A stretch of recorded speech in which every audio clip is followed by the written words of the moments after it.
যে মানুষ যাতে সুখে থাকে, প্রথম কিন্তু ফ্যামিলি কার্ড তৈরি করেছেন।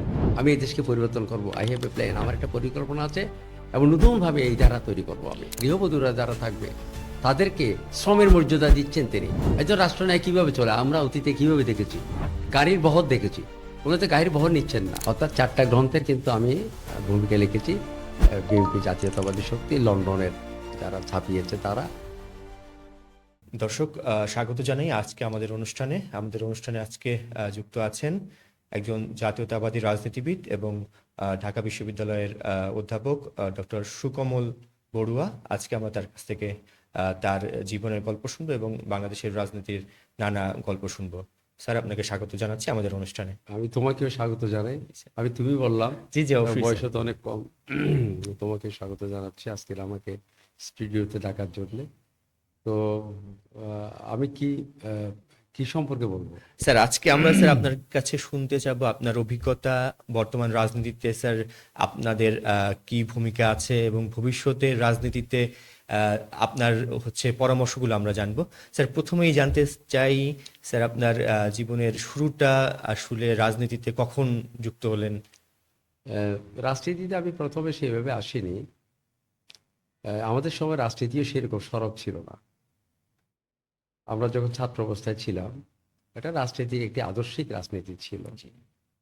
এবং তখন যারা রাজনীতি করতো তারা কিন্তু লেখাপড়া করতো এবং অনেক তারা, বিশেষ করে যারা বড় বড় রাজনীতিবিদ, এরিস্টটল, প্লেটো, বিশ্বের যারা বড় বড় রাজনীতিবিদ ছিল তাদের জীবনীগুলো তারা পড়তো।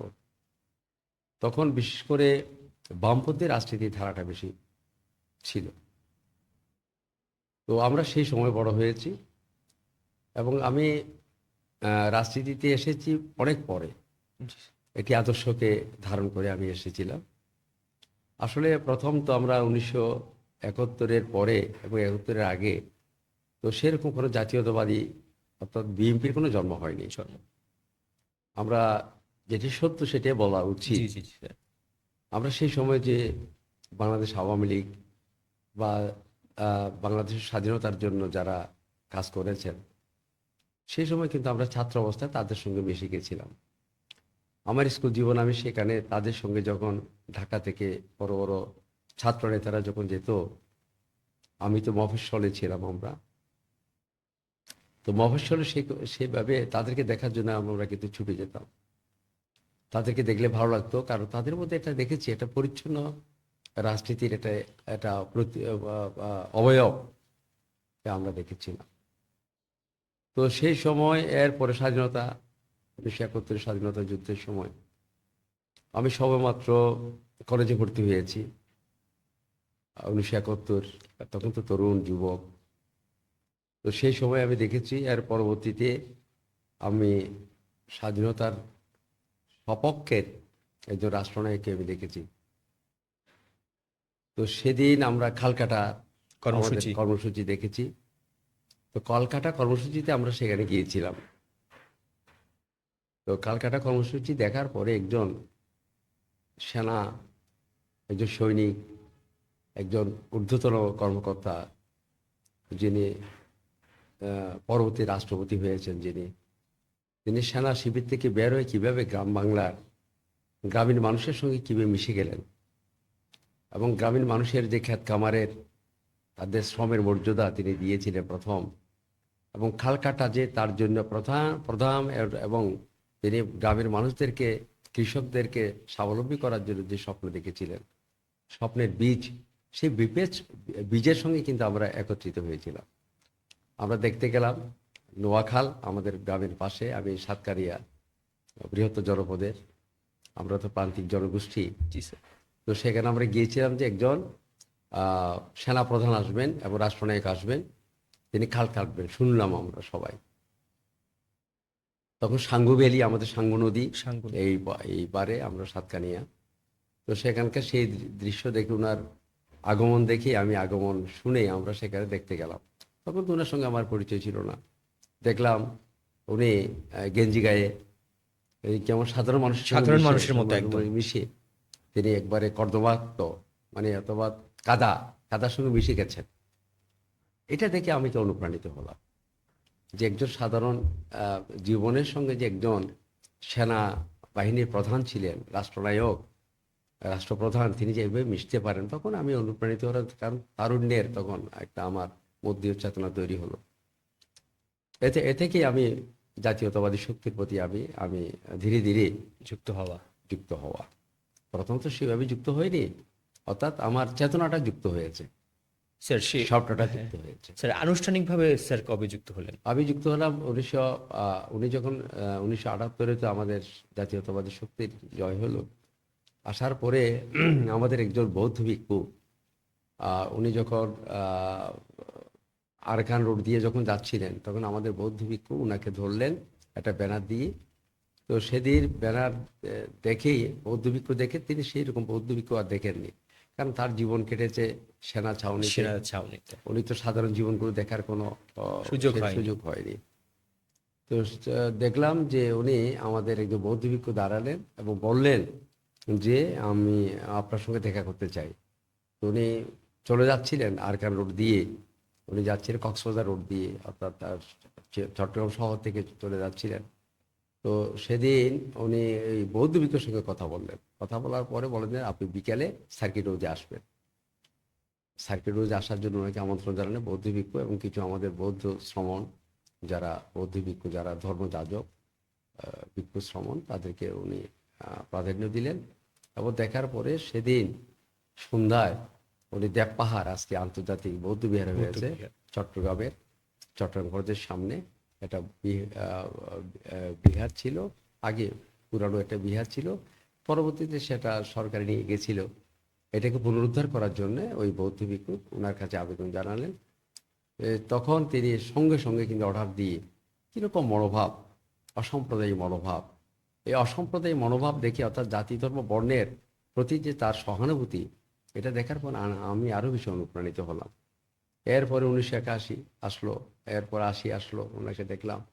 এবং পরবর্তীতে আমি বিশেষ করে ওনার সঙ্গে তো যুক্ত হতে পারলাম না, ওনার সঙ্গে যুক্ত হয়েছিল আজকে এসপি চৌধুরী, যিনি প্রয়াত হয়েছেন, বান্দরবানের আমার ধর্মীয় পিতা এসপি চৌধুরী। উনি ওনার মন্ত্রিসভার মধ্যে খাদ্য প্রতিমন্ত্রী ছিলেন, আমাদের শহীদ প্রেসিডেন্ট জিয়াউর রহমানের মন্ত্রিসভার মধ্যে ছিলেন।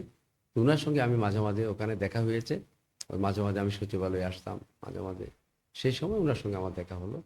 পরবর্তীতে আরও যখন আমার চেতনা যখন ধীরে ধীরে বৃদ্ধি পাচ্ছে, আমি পরবর্তীতে, উনি তো প্রয়াত হয়ে গেলেন, শহীদ জিয়া যখন প্রয়াত হয়ে গেলেন, পরবর্তীতে ওনার আদর্শে ধারণ করে আমি আমার বেগম খালেদা জিয়ার যখন নেতৃত্বে আসলো, তখন আমি সংযুক্ত, মানে খুব পুরোপুরিভাবে আমি জড়িয়ে গেলাম সেই জাতীয়তাবাদী শক্তির মধ্যে। কারণ সেখানে জাতীয়তাবাদ বলতেই কিন্তু সকল ধর্মবর্ণকে, সকলকে আচ্ছাদন করে, সকলকে ধারণ করে। এটা আমাকে খুব উদ্বুদ্ধ করেছে। কারণ এই দেশের মানুষ, আমরা এখানে থাকবো, এই ভূমিজ সন্তান আমরা, এখানে যে যে স্থানে জন্মগ্রহণ করবো না কেন, যে বাংলাদেশের মাটিতে যখন আমরা জন্মগ্রহণ করলাম, বাংলাদেশের মাটি তো আমাদের প্রধান। তো বাংলাদেশের মাটির ভৌগোলিক সীমারেখায় যারা জন্মগ্রহণ করবে, তারা তো একটা পরিচয় থাকা উচিত ছিল। তো সেই পরিচয়টা ছিল কিন্তু জাতীয়তাবাদ।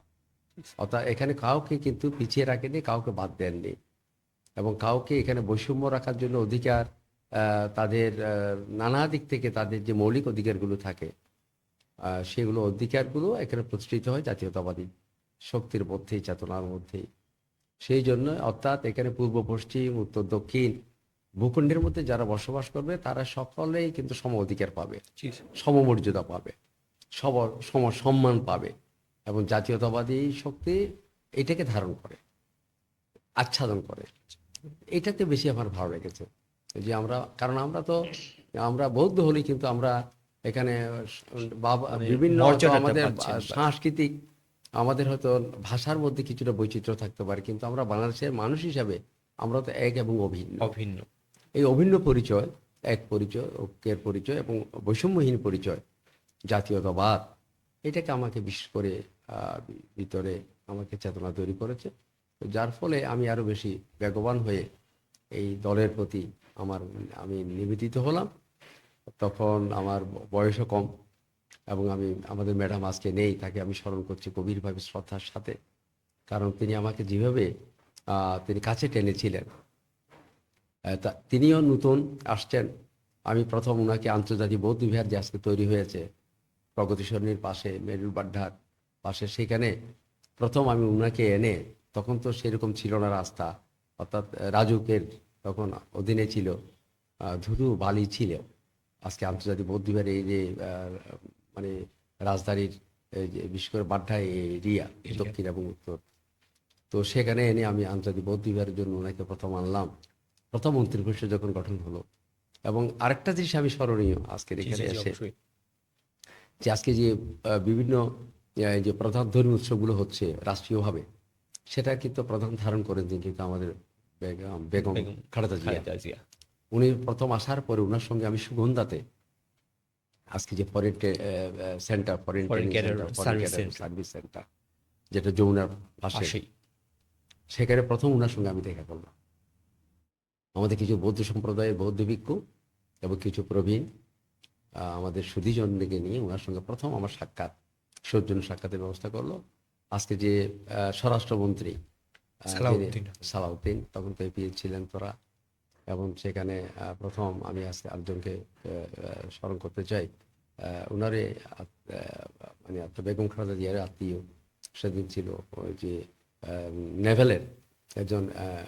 নেভেলের একজন ছিলেন, অফিসার ছিল, তিনি সহ, আমার নামটা এখন স্মরণ করতে পারছি না। জি স্যার। তো সেদিন এসে আমরা প্রথম দেখা করলাম। তখন মির্জা গোলাম হাফিজ ছিল আইন বিচার ও সংসদীয় কমিটির, হ্যাঁ, উনি প্রধান ছিলেন। সেদিন আমরা বসে প্রথম কিন্তু আমরা সৌজন্য সাক্ষাৎ করলাম। সেদিন থেকে বললাম যে আমরা বুদ্ধ পূর্ণিমা আমরা সরকারিভাবে করব। এরপর আব্দুর রহমান বিশ্বাস ছিল ওনার প্রথম রাষ্ট্রপতি হিসাবে, ওনার মন্ত্রিসভার প্রথম যখন রাষ্ট্রপতি ছিল, ওনার সঙ্গে আমরা দেখা করলাম। দেখা করে আমরা প্রথম যে প্রবর্তন করলাম, বীজ যে প্রবর্তন করলাম বুদ্ধ পূর্ণিমার সময়, পরবর্তীতে সেটা রাষ্ট্রীয় আচারে পরিণত হয়ে গেল। এবং সেদিন আমরা বললাম, এর পরবর্তীতে হিন্দু সম্প্রদায় এবং খ্রিস্ট সম্প্রদায়, যারা অন্যান্য সম্প্রদায়, কিন্তু তারা সেইভাবে তারা কিন্তু দেখা করে ধীরে ধীরে ধীরে ধীরে আমরা এটাকে রাষ্ট্রীয় আচারে রাষ্ট্রীয়ভাবে করে। এই জন্য আমার মনে হয় আমরা তত গভীরভাবে আজকে কৃতজ্ঞ, যে বিশেষ করে জাতীয়তাবাদী শক্তির কাছে, এবং বিশেষ করে ম্যাডাম খালেদা জিয়া যিনি চলে গেছেন। এই জন্য ওনার মহাপ্রয়াণে আমি বলেছিলাম, এক মৃত্যুঞ্জয়ী মহিষী নারীর মহাকাব্য, এক মৃত্যুঞ্জয়ী মহিষী নারীর মহাকাব্য, আমি এটা টেক্সট লিখেছিলাম। অর্থাৎ ওনার প্রতি আমার খুবই শ্রদ্ধা। উনি আমাকে কখনোই ওনার অফিসে, ওনার বাসভবনে যখন গিয়েছি, একজন বৌদ্ধ হিসাবে আমার কোনো শক্তি নাই। স্যার, আপনি তো ওনার অ্যাডভাইজার ছিলেন। অ্যাডভাইজার ছিলাম। তো সেই জায়গা থেকে কাজ করতে অ্যাডভাইজার আগেও, আমি যখন অ্যাডভাইজার ছিলাম না, তার আগেও উনি কিন্তু, আমি যখন যেতাম একজন শিক্ষক হিসেবে, উনি বেশ ভালো জানতেন যে একটা বৌদ্ধ সম্প্রদায়ের একজন শিক্ষক। উনি আমাকে টেনে নিয়েছেন। উনি আমাকে 21শে পদক দিয়েছেন 2006-তে। 21শে পদকপ্রাপ্ত। উনি 21শে পদক দিয়ে 2006-তে আমি একটা বিশাল মৈত্রী হলে একটা বিশাল ধর্মীয় সম্মেলন করছিলাম, বিশাল করে একবারে 4 ধর্মের প্রধানদেরকে এনে বিশাল একটা আমাদের সম্প্রীতি সম্মেলন ছিল। সেই সম্প্রীতি সম্মেলনের মধ্যেই উনি আমার আমার আমার আমার দক্ষতা, যোগ্যতা দেখে, আমার কর্মদক্ষতা দেখেই, আমার সব কিছু মিলিয়েই উনি আমাকে, তারপরে আমাকে উনি কাছে টানলেন। এবং আজকে যে বৌদ্ধ ধর্মীয় কল্যাণ ট্রাস্ট, যেমন ইসলামিক ফাউন্ডেশন আছে, সেরকম বৌদ্ধ ধর্মীয় কল্যাণ ট্রাস্ট, হিন্দু ধর্মীয় কল্যাণ ট্রাস্ট আছে আমাদের। তো বৌদ্ধ ধর্মীয় কল্যাণ ট্রাস্টের মধ্যে তিনি আমাকে প্রদান করলেন, সেখানে ভাইস প্রেসিডেন্ট হিসাবে, ভাইস চেয়ারম্যান হিসাবে তিনি দায়িত্ব দিলেন। এটার প্রধান দায়িত্ব থাকে কিন্তু ধর্ম উপদেষ্টা, ধর্মমন্ত্রী, তারপরে থাকে ভাইস চেয়ারম্যান হিসাবে। অর্থাৎ বৌদ্ধদের সুখদুঃখের, বৌদ্ধদেরকে জাগ্রত করা, বৌদ্ধদের সুখদুঃখের সব কিছু যাতে রাষ্ট্রীয় সব কিছু সুযোগ পায়, এই জন্য বৌদ্ধ ধর্মীয় কল্যাণ ট্রাস্ট, অর্থাৎ তাদের আর্থসামাজিক উন্নয়ন, তাদের বৌদ্ধ বিহার থেকে আরম্ভ করে, অর্থাৎ বাংলাদেশের বৌদ্ধরা যাতে নানা দিক থেকে সুবিধা বঞ্চিত না হয়, সুবিধা সেই জন্য এই কল্যাণ ট্রাস্টগুলো হয়েছিল বিভিন্ন সম্প্রদায়ের জন্য। তো আমি কৃতজ্ঞ, উনি সেটাও আমাকে দিয়েছিলেন, যে আমি সেই বৌদ্ধ ধর্মীয় কল্যাণ ট্রাস্টের আমি ভাইস চেয়ারম্যান ছিলাম। তাহলে আমি তো আমার সময়ের মধ্যে আমি তো অনেক অর্জন করেছি। জি স্যার। স্যার, বেগম জিয়ার সাথে আপনার যে আন্তরিক সম্পর্ক, তো সেই সম্পর্কর জায়গা থেকে বেগম জিয়ার সাথে এমন কোনো স্মৃতি আপনার আছে যেগুলো আপনার সাথে, মানে যেটি আপনারা আমার সাথে শেয়ার করতে পারেন? আমি শেয়ার করতে চাই, এই জন্যই বললাম তো, আমি ওনার ওনার কার্যালয়ে গেলে কখনো কিন্তু আমি বাধার সম্মুখীন হয়নি। এটা একটা আমার সবচেয়ে বড় স্মৃতি। অর্থাৎ আমি একটু সংখ্যালঘু হিসাবে, উনি সংখ্যালঘু বলতেন না, ওনাকে আমরা শুনেছি প্রফেসর বড়ুয়া সংখ্যালঘু বলবেন কেন, এখানে অধিকার সবকিছু সবকিছু অধিকার থাকবে আপনাদের, সংখ্যাতত্ত্ব দিয়ে আমি বিচার করি না আপনাদেরকে, এই কথাটা বলতেন আমাদেরকে। সংখ্যাতত্ত্ব দিয়ে বিচার করি না, মেধার দিয়ে আমরা বিচার করি।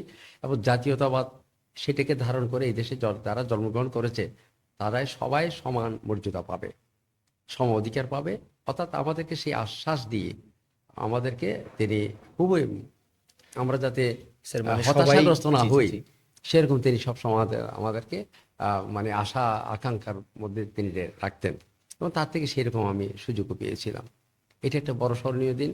আর দুই একটা স্মৃতি আছে, এটা হচ্ছে পরবর্তীতে ঘটনা। ওনাকে যখন আনলাম আন্তর্জাতিক বৌদ্ধ বিহারে আনলাম, ওনাকে আমরা চেয়েছিলাম জমি দিয়েছে, উনি আমাদেরকে আন্তর্জাতিক বৌদ্ধ বিহার করার জন্য জমি দিয়েছে।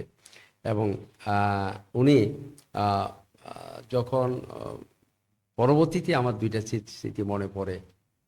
আহ, উনি যখন আহ, গৃহবন্দী হলেন, তখন উনাকে আমি দেখতে গিয়েছিলাম। তো দেখতে গিয়েছিলাম, আমার খুব খারাপ লাগে, আমার এখনো এটা খুবই, আমি আহ, ভিতরে ভারাক্রান্ত হই। আমি এবং আমরা কয়েকজন, যেহেতু আমি শিক্ষক হিসাবে সকলেই জানে যে আমি একটু শান্তির কথা বলি, অসাম্প্রদায়িক চেতনার কথা বলি এবং অহিংসার কথা বলি, এবং শিক্ষকরা আমাকে ওই জন্য ভালো জানে এবং এই দেশের মানুষেরা আমাকে ভালো জানে বলে আমার বিশ্বাস। তো আমাদের ডিসিশন হলো সাদা দল থেকে এবং শিক্ষক সমিতি থেকে আমরা গিয়ে ওনার সঙ্গে একটু করে দেখা করব। তো ওনার ফিরোজা ফিরোজা এখন ফিরোজা যিনি বাসায়। বাসভবনে ছিল, সেখানে আমি গেলাম। আমাদেরকে তিনি নিচে নামলেন না, কারণ ওনার তো হাঁটুর সমস্যা ছিলেন। তো উনি সরাসরি কিন্তু উনি আমাদেরকে উপরে নিয়ে গেলেন। তো উপরে নিয়ে সেখানে অর্থাৎ একদম স্বভাব সুলভ, যাতে একটা আন্তরিকতার যে আন্তরিকতা সম্পর্ক। আমি দেখেছি এক টেবিলে বসে চা খাওয়া, সকালে সকালে চা খাওয়া, একসঙ্গে বসে কথা বলা, অর্থাৎ একবারে মানে স্বাভাবিক একটা পারিবারিক জীবনে যেমন আমরা কথা বলি একটা পরিবারের সঙ্গে, সেরকম একটা সুযোগ আমি পেয়েছিলাম যে উনি দোতলায় উঠে, দ্বিতল ভবনের মধ্যে উপরে উঠে আমরা ওনার সঙ্গে খুব কাছাকাছি বসে কিন্তু কথা বলার সুযোগ হয়েছিল। এবং উনি সেটা বলেছিলেন এবং সবসময় কিন্তু আমাকে এই আশ্বাসটা দিচ্ছেন, আমি যাতে আশাহত না হই, এবং আমাদের সম্প্রদায় যাতে, আমি যাতে সম্প্রদায়ের কাজ করি।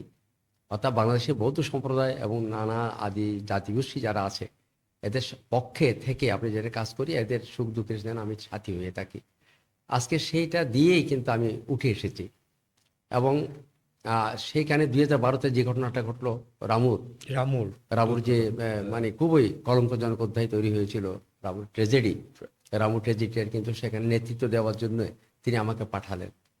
আমি সবচেয়ে স্মরণীয় সেটি সিদ্ধান্ত নিয়ে তিনি 9 সদস্য বিশিষ্ট একটা কমিটি করলেন, হাইয়েস্ট বডি কমিটি করলেন। উনি আমাকে হেডেড বাই, আজকে উনিও নেই, আমাদের ব্যারিস্টার মওদুদ সাহেব।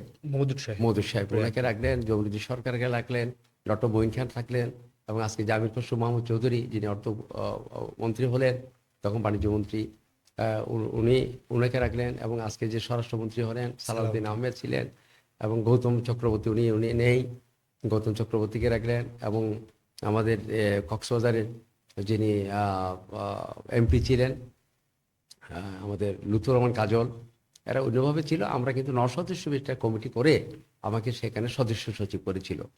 এটা হেডেড বাই হচ্ছে মওদুদ সাহেব, আমাদের ব্যারিস্টার মওদুদ আহমেদ ছিলেন, উনি প্রধান ছিলেন, আমি ছিলাম সদস্য সচিব। অর্থাৎ উনি নির্দেশ দেওয়ার পরে কিভাবে যে আমি কাজ করেছিলাম, উনি কতটুকু বিশ্বাস থাকলে আমাদের বৌদ্ধ সম্প্রদায়ের জন্য সেই সময়ের যে করুণ অবস্থা, করুণ অবস্থার মধ্যে দিয়ে এবং জাতীয় এবং আন্তর্জাতিকভাবে সবাই কিন্তু আমাদের প্রতি সমবেদনা জানাচ্ছিলেন।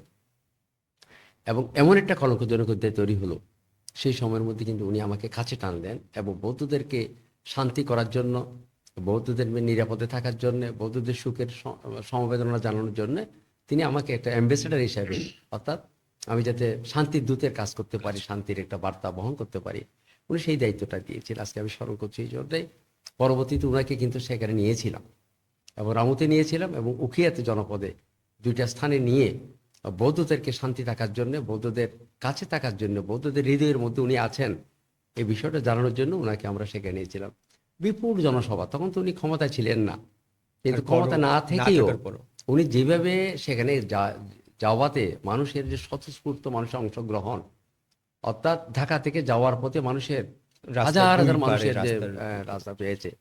এবং সবচেয়ে আরেকটা স্মরণীয় সাতকানিয়াতে আমার জনপদ, যেখানে যেখানে বান্দরবান যায়, বা বান্দরবানের সেই রাস্তা আরকান রোড থেকে তো বান্দরবান চলে যাচ্ছে, সেই রাস্তার মধ্যে, সেই আমাদের রাস্তার মোড়ের মধ্যে যেই সম্বর্ধনা পেয়েছিলেন তিনি, উনি এখনো স্মরণ করে, সেটা দেখা হতে স্মরণ করতো যে আমি যাওয়ার পথে প্রফেসর বড়ুয়ার এই যে জায়গাটা যেভাবে আমি সম্বর্ধনা পেয়েছি, এত বিপুল সমাবেশ আমি দেখেছি, স্বতঃস্ফূর্ত আমি এটা বলবো না। ওইটা উনি মাঝে সবসময় মাঝে তিনি মানে উনি স্বপ্ন, উনি এটাকে স্মরণ মনে করে করতেন, বারবার মনে করতেন, স্মৃতিচারণ করতেন। স্মৃতিকারণ করতেন।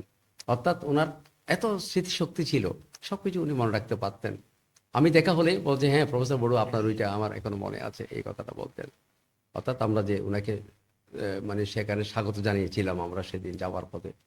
তো এই যে এই ঘটনাগুলো আমাকে খুবই আপ্লুত করে, উনি কাছে টেনে। এবং আমাদের আরেকটা জিনিস আমি বলি, বৌদ্ধদের যে কঠিন চিবর দান হয়, কঠিন চিবর দান কিন্তু উনাকে দিয়ে আমি কিন্তু বৌদ্ধদের কঠিন চিবর দান করিয়েছিলাম। এটা সহজে মহিলারা কিন্তু কঠিন চিবর দান করতে পারে না, রাজকীয় এই দায়িত্বে থাকলে, যারা সরকারের দায়িত্বে থাকে সহজে কিন্তু করতে চায় না, কিন্তু দায়িত্বের বাইরে গিয়ে দায়িত্বের উনি বাইরে সেটা গিয়ে করেছেন। কিন্তু উনি কিন্তু করেছেন। এবং আমাদের আন্তর্জাতিক বৌদ্ধ বিহারে তিনি পবিত্র কঠিন চিবরদান, যেটা আমাদের খুবই পবিত্র, এটা আমাদের বৌদ্ধ ভিক্ষুদেরকে প্রদান করা হয়। সারা বছরের সাধনা থাকে আমাদের, ত্যাগের মহিমায় আমরা কিন্তু কঠিন চিবরদানটা করি। এই কঠিন চিবরদান কিন্তু উনার হাতেই আমাদের বৌদ্ধ ভিক্ষুকে কিন্তু দান করেছিলেন। ঠিক একইভাবে 2012-তে এই তিনি সেখানে আমাদের বৌদ্ধ ভিক্ষুদের চিবর যেটা পরিধান করে, সেই গৌরিক বসন, উনি কিন্তু সেই মঞ্চের মধ্যে কিন্তু বৌদ্ধ ভিক্ষুকে দিয়েছিলেন, সেদিন কিন্তু দিয়েছে 2012-র মধ্যে কিন্তু সেটা দিয়েছিলেন। এইগুলো আমাকে কিন্তু খুব আপনার সাথে তো আকৃষ্ট করে। অনেক স্মৃতি। অনেক তো স্মৃতি। সেই জায়গা থেকে বিএনপি ত্রয়োদশ জাতীয় সংসদে আরেকটা স্মৃতি সংখ্যাগরিষ্ঠ, খুবই জি করুণ, জি স্যার অবশ্যই বলুন। আরেকটা স্মৃতি খুবই করুণ, যে উনিকে যখন আহ, ওনাকে যখন ওনার চেয়ারপারসনের অফিসে ওনাকে বন্দি করে রাখলেন, সেই সময় ওনার জীবনযাপনের জন্য সবকিছু সেখানে, সবকিছু থেকে বঞ্চিত করা হলো।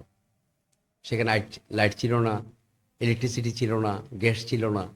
এমন একটা মানে তার জীবন, যে মানে মনে হচ্ছে উনি একটা বিশাল একটা মানে কারারুদ্ধ অবস্থার মধ্যে আছেন।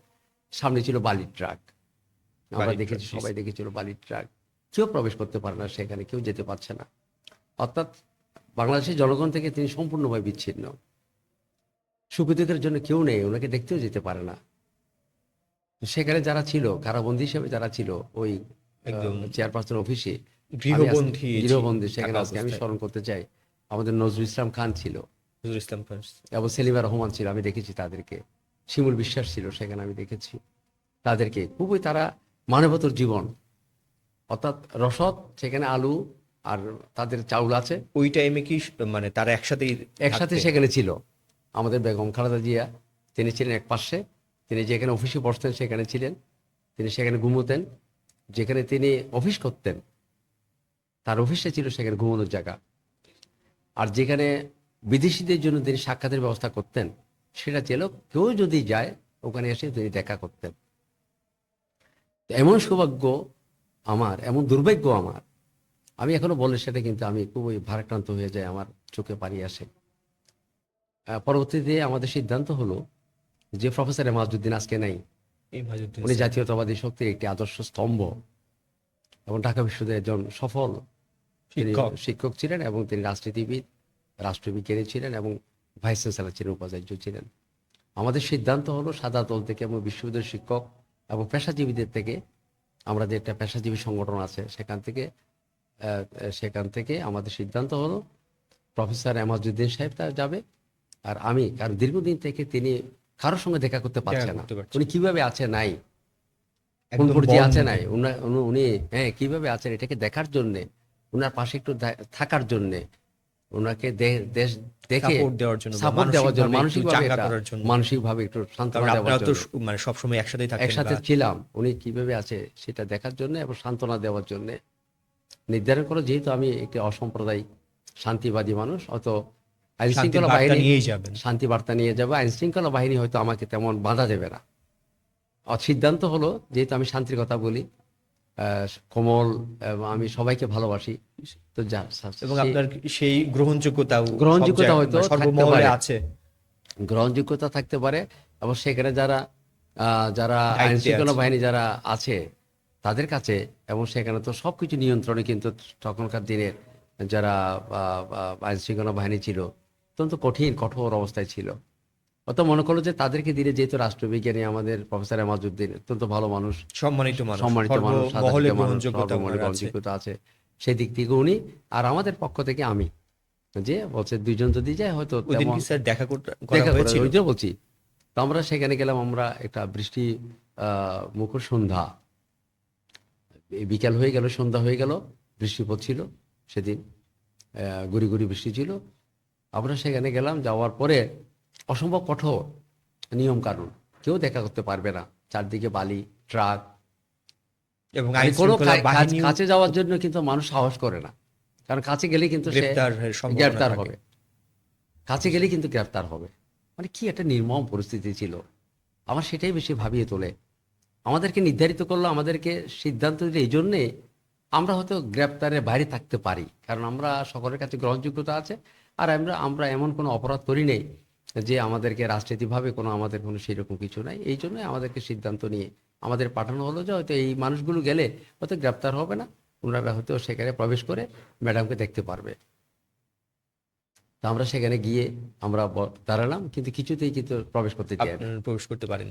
পাচ্ছি পরবর্তীতে, তো তারা দিতে পারছে না, তাদের ঊর্ধ্বমহলে তারা জিজ্ঞাসা করছে, পারমিশন নিচ্ছে, তারাও দিতে পারছে না, আবার ঊর্ধ্বমহলে গেল, তারাও দিতে পারছে না করতে, তারা শেষ মহলে একবারে সর্বোচ্চ জায়গায় গিয়ে তারা পারমিশন নিল। কিন্তু আমরা সেই সময় বৃষ্টি পড়ে, আমাদের বসার সিটও নাই, পরবর্তীতে একটা টুল দিল আমাদেরকে, যেহেতু দীর্ঘক্ষণ হয়ে যাচ্ছে, আর যেহেতু প্রবীণ শিক্ষক আমাদের প্রফেসর ডক্টর এমাজউদ্দিন সাহেব, উনি একটা তারপরে বয়সের সেখানে ভাব ছিল, বয়সেরও ভাব ছিল, এতক্ষণ দাঁড়িয়ে থাকা বৃষ্টির মধ্যে, গুড়ি গুড়ি বৃষ্টি পড়ছে, গণমাধ্যমও তো সেখানে ছিল। গণমাধ্যম সেইভাবে ছিল না, থাকতে পারতো না, গণমাধ্যম সেখানে থাকতে পারতো না। চারদিকে তো ট্রাক, সেখানে ব্যারিকেড প্রবেশাদি দেওয়া। ওরকম ব্যারিকেড দেওয়া।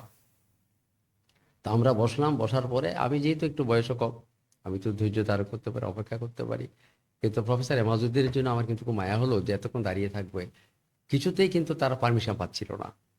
তো দীর্ঘক্ষণ পরে পারমিশন পাচ্ছিল, তারাও কিন্তু সহানুভূতি প্রদর্শন করছে, যারা সেখানে দায়িত্বে ছিল, আচ্ছা, দায়িত্বে যারা ছিলেন তারাও কিন্তু আমাদের প্রতি সহানুভূতিশীল, কিন্তু তাদের এবার কোনো, আপনারাও হাল ছাড়ছেন না আমরা হাল চাচ্ছি না, যে দেখা এবং করতেই তারাও হবে। কিছু করতে পারছেন না, কারণ তো তারা তো সেখানে শুধু সিকিউরিটির জন্য তারা আছে, উপরে পারমিশন না পেলে তারা তো আমাদেরকে যেতে কিছুতে দেবে না। যেতে দেবে না। তা আমরা অপেক্ষা করছিলাম বসে, তারপর আমরা নিচে, আমরা বেঞ্চে বসলাম, বেঞ্চে বসলাম, কিছুক্ষণ বেঞ্চে বসলাম, বসার পরে পারমিশন আসলো উপর থেকে, আমরা দুজনে ঢুকলাম। ঢুকার পরে আমরা দেখলাম যে সেখানে মানবতার জীবন দেখলাম, সেলিমা রহমান, এই যে আজকে বলছি আমাদের যিনি নজরুল ইসলাম খান সহ শিমুল বিশ্বাস, আজকে আরও কয়েকজন ছিল সেখানে, যারা অফিসে যারা কাজকর্ম করে, অফিসে যারা ছিল, ফিরোজ, রাশেদ, যারা ছিল সেখানে, তারা দায়িত্বপ্রাপ্ত যারা ছিলেন, ম্যাডামকে যারা সেবা করতো আগের দিন থেকে, চেয়ারপারসন অফিসে যারা কর্মচারী কর্মকর্তা ছিল, তারা সবাই সেখানে কিন্তু বন্দি, সেখানে বন্দি, লাইট নেই, সেখানে কারেন্ট নাই, এটা কি মানে ভূতের অবস্থা। আমরা গেলাম সেখানে, তো আমাদের জন্য কৃত্রিম তারা ব্যবস্থা করছিল, ওই যে চার্জ লাইট যেগুলো ব্যবহার করে, স্যার, একদম কৃত্রিমভাবে। লাইটও ছিল না, না না, কারেন্ট কিছু ছিল বন্ধ। না, সব কিছু বন্ধ, কাটা। স্যার, আমি পানি, মানে পানিও তো খাবার তারা সরবরাহ করছে কি কোনো কিছু কৃত্রিম ভাবে, কিন্তু পর্যাপ্ত সবকিছু পর্যাপ্ত না, সবকিছু কাটা ছিল, স্যার, তারপরে শুনেছি সবকিছু কাটা। হ্যাঁ, আমাদেরকেও কিন্তু আঁধারের মধ্যেই, মানে ওই লাইট ক্যান্ডেল অথবা ছোট ছোট লাইট, যেটা কৃত্রিম লাইট দিয়ে চলে, সেই রুমে রুমে রুমে এইরকম লাইট ছিল। তো ম্যাডাম সঙ্গে যখন দেখতে গেলাম, সেখানে একটা ওই হারিকেনের মতো একটা লাইট ছিল, ওই যে চাইনিজ যে কতগুলো ম্যাডামের রুমে হারিকেন লাইট। লাইট, এরকম লাইট ছিল। আমরা গেলাম, আমাদেরকে বসালেন, স্মরণীয় এটা আমার। ম্যাডাম ভিতর থেকে বের হলো, আমরা দুজন গেলাম, আমাদেরকে বসালো, ম্যাডাম একটু প্রস্তুতি নিয়ে বের হলেন। সবচেয়ে স্মরণীয় হলো আমাদের থেকে, আমরা যেমন ওনার কুশল জিজ্ঞাসা করছি, উনি আমাদের কুশল জিজ্ঞাসা করছে, এবং বাংলাদেশের মানুষেরা কিভাবে আছেন, বাংলাদেশের মানুষেরা ওই কিভাবে আছেন, অবস্থাতেও ওই তিনি অবস্থার বাংলাদেশের মধ্যে মানুষের জন্য মানুষের চিন্তা জন্য চিন্তা করছেন। করছিলেন, অর্থাৎ বাংলাদেশের অবস্থাটা কিরকম উনি তো কিছু জানতে পারছে না। তো এই যে জানার জন্য যে আগ্রহ বাংলাদেশের মানুষের প্রতি, মাটির প্রতি, মানুষের প্রতি, সকল মানুষের প্রতি, এই বন্দি জীবনে যে ওনার যে একটা চেতনা, মানে জানার যে সহানুভূতি, মানুষের যে মানে প্রতি যে তার ভালোবাসা, এটা দেখে আমি অবাক হয়েছিলাম। উনি কি কষ্টে আছে, কত কষ্টে, নির্মম অবস্থার মধ্যে উনি গৃহবন্দী, কোনো যোগাযোগ নেই ওনার কাছে, ওই সময় আপনাদের এবং সাথে দেখা আমাদের হওয়ার তারিক সাহেব পরই তো নাই। এবং এর আগে মারা গেলেন ওনার ছেলে ছেলে কোকো। কোকো। কোকো মারা গেলেন, কোকোকে দেখতে পারলেন না। আমি কোকোর জানাজাতে আমি ছিলাম, কোকোর জানাজাতে কিন্তু আমি ছিলাম। তো স্যার, এই বেগম ঘটনাগুলো, জিয়ার তারপরে পরিবারের বেগম সাথে জিয়া যখন দেখলো যে আমরা গেলাম, তখন খুব আন্তরিকভাবে কথা বলছিল। সবচেয়ে স্মরণীয় হলো সেদিন উনি কিছু পাচ্ছেন না, সবকিছু থেকে বঞ্চিত, উনি কিন্তু আমাদের চা খাওয়ার জন্য আপ্যায়ন করেছিলেন। অর্থাৎ কৃত্রিমভাবে যে ওনারা চলে, কৃত্রিমভাবে যে ওনারা জীবনযাপন করে সেখানে গৃহবন্দী অবস্থায়, তারপরে আপ্যায়নের ওনার কোনো আপ্যায়নের ঘাটতি কিন্তু ছিল না। আতিথেয়তার কিঞ্চিত মাত্র ওনার অসৌজন্যতা দেখিনি আমি। অর্থাৎ আমরা দুইজন মানুষ গেলাম বৃষ্টি ভেজা সন্ধ্যায়, বৃষ্টি পড়া এই সন্ধ্যার মধ্যে দেখলাম, দেখছে যে ওনার আমাদের কাপড় চোপড়ে কিছুটা ভিজা, যেমন সিক্ত। উনি দেখার পরে আমাদেরকে বলতে বৃষ্টি পড়ছে বাইরে, উনি শুনতে পাচ্ছে বৃষ্টি, জানালা আছে, চারিদিকে তো কাটা তার, কেউ প্রবেশ করতে পারছে না। সেই সময় উনি এই কৃত্রিম লাইটের মধ্যে, কৃত্রিম ব্যবহারের জীবনযাপনের মধ্যেও কিন্তু আমাদেরকে তিনি আতিথেয়তা দেখাতে, সৌজন্যবোধ কার্পণ্য দেখাতে করলেন না। কার্পণ্য করে নেই। এটা আমার জীবনে স্মরণীয় হয়ে থাকবে। এবং আমরা খেলাম না, কারণ ওনার এই অবস্থা দেখে আমরা কি খেতে পারি, আমরা খাইনি। কিন্তু উনি আমাদেরকে বলছে আপনারা একটা চা খেয়ে যান। এই যে প্রধানমন্ত্রীর অবস্থায় যে দরদ দেখেছি, মুক্ত বিরোধী মনের মধ্যে দলীয় ঠিক এই অবস্থা, বিরোধী দলের অবস্থা দেখেছি, এবং সবচেয়ে বড় বন্দি দেখেছি থাকা বন্দি অবস্থায় অবস্থায়ও। দেখেছি। এই অবস্থায়, বন্দি থাকা অবস্থার এই দেখাটা আমার কাছে স্মরণীয় হয়ে থাকবে। এবং এই জন্য আমার জীবনের মধ্যে আমি লিখেছি, আমার জীবনপঞ্জিতে আমার জীবনের ঘটনা, আমার তো একটা বিশাল জীবনী তৈরি হচ্ছে। জি স্যার। আমার দীর্ঘ জীবনের প্রথম জীবন থেকে আমার জন্মদিনে সেটা প্রকাশ হবে। সেই জীবনের সঙ্গে, সেই জীবনীর সঙ্গে কিন্তু ম্যাডাম খালেদা জিয়া, শহীদ ওতপ্রোতভাবে জিয়া জড়িত। অতিথিভাবে জড়িত থাকবে। এটা আমার জীবনের মধ্যে সবচেয়ে স্মরণীয় দিন। আরও অনেক ঘটনা আছে, ছোটোখাটো ঘটনাগুলো আছে। আমি দেখলে উনি মুখে হাসি মুখে, এমনকি আজকে আমার মেয়েটা সঙ্গমিত্রের বড় মানুষই, আমরা যখন চিনমন্ত্রী হল ওনাকে, যখন প্রধানমন্ত্রী অবস্থায় যখন ওনাকে ফুল দিতে যেতাম, বিরোধী দলীয় নেত্রী হিসেবে যখন ফুল দিতে যেতাম, আমার মেয়েও একবার গেছিল, দেখার পরে ওর প্রতি হাসি। এবং আরেকটা স্মরণীয় দিন হলো, আমার মেয়ে খুব ছোট্ট ছিল তখন, আজকের আমার মেয়েটা জি জি সঙ্গমিত্রের জি। বড় মানুষই, উনি যখন প্রথম ক্ষমতায় আসলেন, ওনার সেই প্রধানমন্ত্রী দপ্তরে আমরা গেলাম বৌদ্ধদের সৌজন্য সাক্ষাৎ করার জন্যে। অর্থাৎ আমরা বৌদ্ধরা যে সৌজন্য সাক্ষাৎ করি বুদ্ধ পূর্ণিমা বড়দিনের মধ্যে, আমরা সৌজন্য সাক্ষাৎ করতে গেছিলাম। আমার মেয়েটা ছিল ছোট্ট তখন, কিন্তু সে প্রথম যখন সেখানে মানে বিভিন্ন বাহিনী দেখার পরে উনি ওনাকে ভয় পেয়েছে, ভয় পেয়েছিল, মানে ভীত মানে সন্ত্রস্ত ভীত ছিল। সন্ত্রস্ত হয়েছিল। ওরে একটা চমকে গিয়েছিল, এত বাহিনী, মানে এত পুলিশ, ওই কথাটা বলছিল আমার মেয়েটা। তখন আমার বেগম খালেদা জিয়া তখন সান্ত্বনা দিল, হ্যাঁ এত পুলিশ থাকে। তো আমার মেয়েকে আদর করছিলেন কিন্তু উনি সেই সময়, অর্থাৎ সেটা আজকের যে প্রধানমন্ত্রীর দপ্তর যেটা আছে সেখানে বসে। অর্থাৎ অনেক স্মৃতিগুলো আমাকে তাড়িত করে। এবং বাড্ডা বিহারে গেছে, সেখানে সকলের সঙ্গে, বৌদ্ধদের সঙ্গে, সবাই সঙ্গে একটা সৌজন্য সাক্ষাৎ, সবাইকে মানে অসাম্প্রদায়িকভাবে সবাইকে যাতে ভয়হীন থাকার জন্যে, নির্ভয়ে থাকার জন্যে, অধিকার প্রতিষ্ঠিত করার জন্যে, দেশের জন্য কাজ করার জন্যে, এবং দেশের আমরা সকলেই ঐক্যবদ্ধভাবে সম্প্রীতির মাধ্যমে, শান্তির মাধ্যমে আমরা কাজ করব। এই যে অভয়বাণীগুলো আমাদেরকে দিয়েছে, আজকে সেই বাণীতে কিন্তু আমি উজ্জীবিত হয়েছি, এখনও ধরে রেখেছি। আমি বিগত যে 16-17 বছর চলে গেছে, ওই শিক্ষাতেই আমি বাংলাদেশের বৌদ্ধদেরকে আমাদের এদিকে উত্তরবঙ্গ বৃহৎ জনপদ, দক্ষিণ এদিকে উখিয়া, রামু, টেকনাফ, বরগুনা, এদিকে আমাদের কুমিল্লা জনপদ, আমাদের রাঙ্গামাটি, খাগড়াছড়ি, বান্দরবান, চট্টগ্রামের বৃহৎ অঞ্চল, যেখানে যেখানে বৌদ্ধরা কাজ করে, নৃতাত্ত্বিক আমাদের চাকমা, মারমা, রাখাইন, তঞ্চঙ্গা, এবং বৌদ্ধরা যেখানে বসবাস করে, আদিবাসী বৌদ্ধ সহ সকলের জন্য কিন্তু আমি নিবেদিত হয়ে একজন শিক্ষক হিসাবে কিন্তু আমার দায়িত্ব আমি পালন করেছি। স্যার, এই যে আপনার সাথে খালেদা জিয়ার যে এত সম্পর্ক, তো সেই জায়গা থেকে ত্রয়োদশ জাতীয় সংসদে বিএনপির যে জয়, এরপর ক্ষমতা গ্রহণ, তো সেই জায়গাতে খালেদা জিয়াকে আপনি কতটা মিস করছেন, বা তার না থাকা আপনাকে কতটা আমি তাড়িত করছে? আমি 71-এর একদিন আমি এটা আমি আমার কাছ থেকে তো কয়েকজনের সাক্ষাৎ নিয়েছে। আজকে আমি বলছি, যদি বেগম খালেদা জিয়া আজকে জনাব তারেক রহমান যে প্রধানমন্ত্রী হয়েছেন, তার একটা স্বপ্ন ছিল। তবে একটা জিনিস আমি মনে করি, মানে এটা আমি বলবো না, জাতীয়তাবাদী শক্তির ধারাবাহিকতায় কিন্তু কেউ কাউকে ক্ষমতা দিয়ে যেতে পারেনি। প্রেসিডেন্ট শহীদ জিয়া যখন মৃত্যুবরণ করলেন, তিনি শহীদ হলেন, তিনি জানতেন না যে শহীদ হবেন, কিন্তু তিনি চলে গেলেন কিন্তু ক্ষমতাটাই দিতে পারলেন না যে বেগম খালেদা জিয়ার কাছে। বেগম খালেদা জিয়া যখন দায়িত্ব গ্রহণ করলেন, তিনি তার তিনিও কিন্তু যোগ্যতায় তার যোগ্যতায় সবকিছু, তিনি তিনবারের সফল একদম প্রধানমন্ত্রী ছিলেন। দলটাকে আবার মানে গঠন করা গঠন এবং করার সেই পরে যে দলকে আবার ক্ষমতায় নিয়ে আসা। ক্ষমতা নিয়ে আসা এবং এই ক্ষমতাটা অন্যজনের হাতে দিয়ে যাওয়া, অর্থাৎ তার উত্তরসূরিকে দিয়ে যাওয়া, অর্থাৎ তারেক সাহেব আজকে যে প্রধানমন্ত্রী হয়েছে, তার জ্যেষ্ঠ পুত্র আজকে যে লন্ডনে ছিল, দীর্ঘদিন ধরে লন্ডনে ছিল, তিনি সেখান থেকে দায়িত্ব দিয়ে কিন্তু যেতে পারলেন না। পারলেন। তবে তিনি যে একটা স্বপ্ন দেখেছিলেন যে এখানে রেইনবো নেশন, অনেক স্বপ্ন ছিল এই দেশকে আর্থসামাজিক অবস্থায় সমৃদ্ধ করা, জাতীয় এবং আন্তর্জাতিকভাবে সমৃদ্ধ করার জন্যে। অর্থাৎ এই দেশ আর গরিব দেশ থাকবে না, আমাদের ক্ষুধা দারিদ্রতার দেশ থাকবে না। এই যে কতগুলো স্বপ্ন ছিল আমরা দেখেছি বেগম খালেদা জিয়ার হাতে। আমার মনে হয় তারুণ্যের অহংকার আজকের যে প্রধানমন্ত্রী হয়েছে জনাব তারেক রহমান, তিনি মাতৃবিয়োগ হয়েছেন, বেগম খালেদা জিয়া নেই।